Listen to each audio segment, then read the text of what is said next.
You can't outsmart a narcissist, but you can absolutely outshine them in energy. That means you stop playing into their mental traps on their level and instead rise to a spiritual height where their dark energy can't reach you. When a narcissist senses that you are covered by God or by a higher divine force, they start to panic on a deep soul level.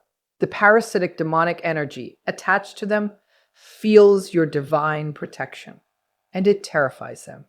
Remember, you are never some random target. You are a beam of light meant to shine and guide others.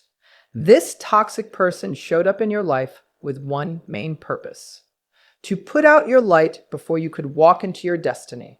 When they finally realize that a higher power is shielding you, they don't just back off quietly. They launch a full-on attack. They pull more toxic people into the situation. They call in flying monkeys.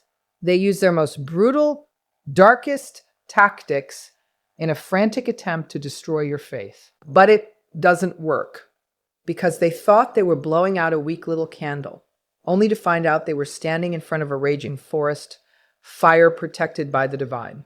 They are no longer fighting you. They are clashing with the power that guards you. I'm Danish, a professional who specializes in narcissistic abuse recovery.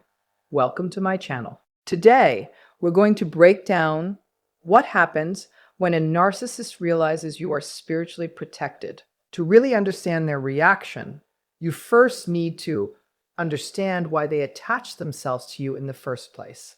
Psychology might label it a personality disorder, but if you're an empath or a highly sensitive soul, you feel something deeper going on. This is spiritual warfare. A narcissist is empty on the inside. There is a void where their soul should be. They are a spiritual black hole, cut off from God, from the universe, from the source of all love and light. They cannot create their own joy or energy. They have to steal it. They are spiritual parasites feeding off a warm, bright host. And that host was you. See your own worth.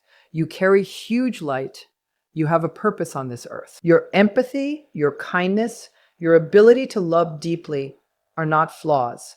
They are holy gifts. You are a natural healer born to break patterns and generational curses.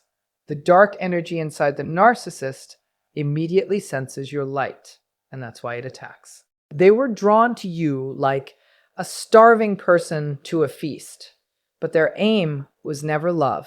It was to consume.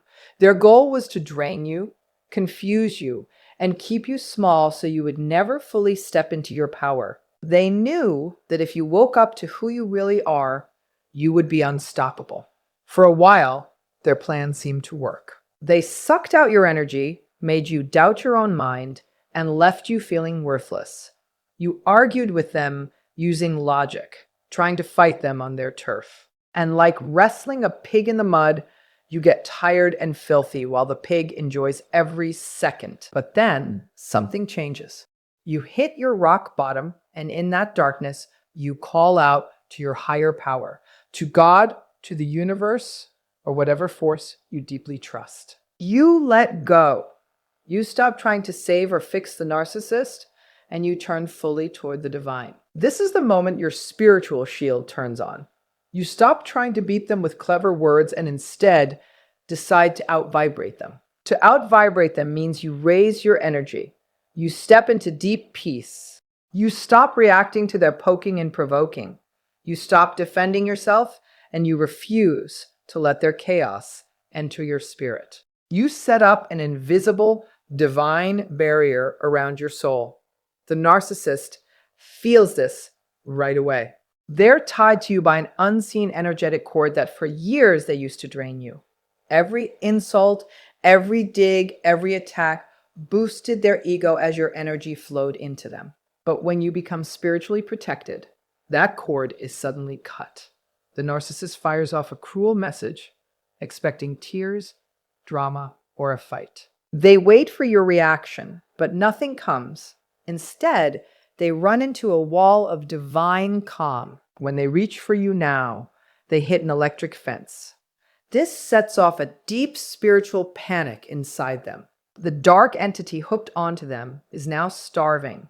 A starving parasite gets wild and violent. This is the extinction burst.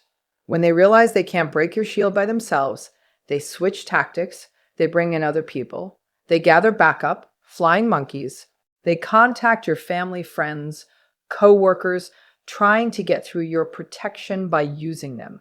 They will spin nasty, twisted stories about you. They will act like the victim.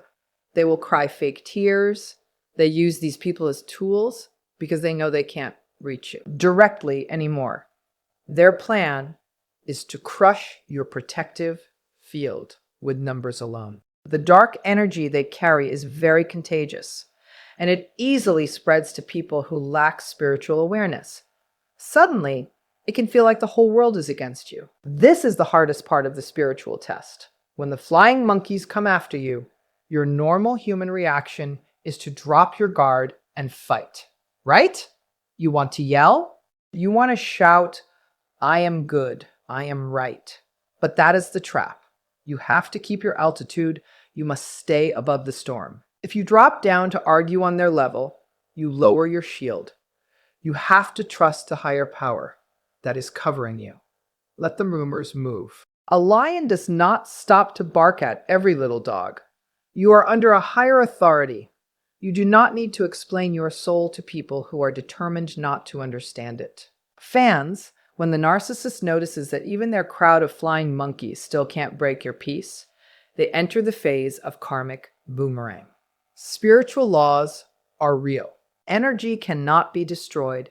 It only moves, and it always returns to where it came from. When the narcissist and their helpers send dark, hateful energy toward you and you refuse to take it in, that energy has nowhere else to land. It hits your divine shield and bounces straight back to them. Throwing hate at someone who is spiritually protected is like throwing acid into the wind. It is going to come back on the person who threw it.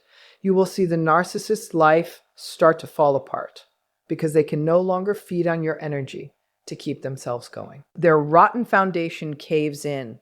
They may age fast, look empty, unwell, and worn out. Their fake mask starts to slip. Money dries up. Relationships fall apart. The chaos they tried to plant in your garden starts growing in theirs. This is not your revenge. You do nothing to cause it. You do not wish them pain. God handles the revenge, and it is exact. The energy they sent toward you becomes the trap they fall into. Finally comes the terrified retreat. The demonic force inside the narcissist understands it has lost the war. Every new attack only hurts itself. At this point, the narcissist cannot hold your gaze.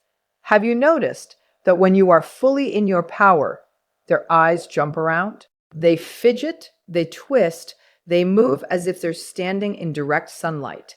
Your high vibration feels like it burns their spiritual skin. Your calm is unbearable to these demons. Your silence destroys their chaos.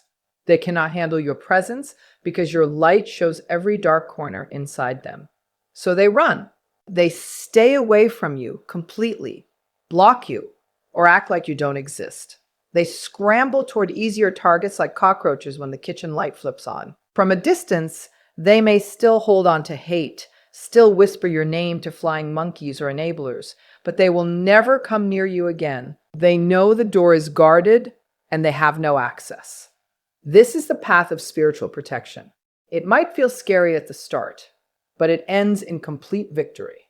If you are in the middle of an extinction burst, a smear campaign, or a flying monkey attack, hear me clearly.